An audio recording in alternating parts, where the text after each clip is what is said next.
5 ways you might accidentally be feeding your anxiety without realising. A lot of people think anxiety is only about the thoughts themselves, but actually it's often the things that they do around the thoughts that keeps the cycle going. Number 5 is the one that people are usually most surprised about, and number 4 is actually something I used to do myself all the time. My name's Tessa, I'm an anxiety counsellor, and I make videos breaking down what's actually happening in your mind when anxiety takes over. So if this sounds familiar, you'll probably want to follow my page because I explain a lot more of what's going on underneath anxiety so that you can start seeing what's really happening instead of just getting pulled straight into it every time. Number 1, feeling like you need to deal with the thought right now. Anxiety creates a sense of urgency, like the thought needs your immediate attention. So instead of letting it pass, you stop what you're doing and you mentally dive into it, trying to solve it, figure it out, get certainty, like your brain has decided this is now a full-time job. Number 2, trying to prevent every possible bad outcome, running through scenarios, mentally preparing, thinking ahead constantly, because it feels safer to be prepared than caught off guard. But what it actually does is teach your brain that danger is always around the corner.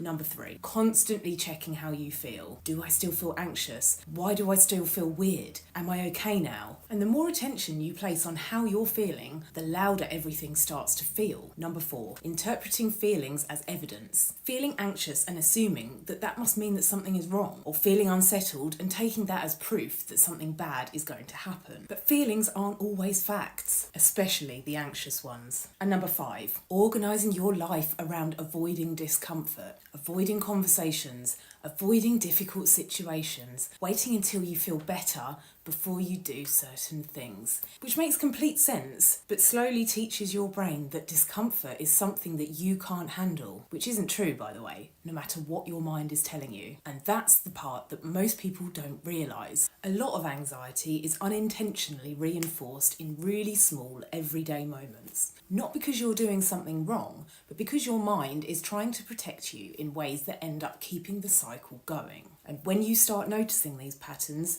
you stop automatically getting pulled into them in the same way.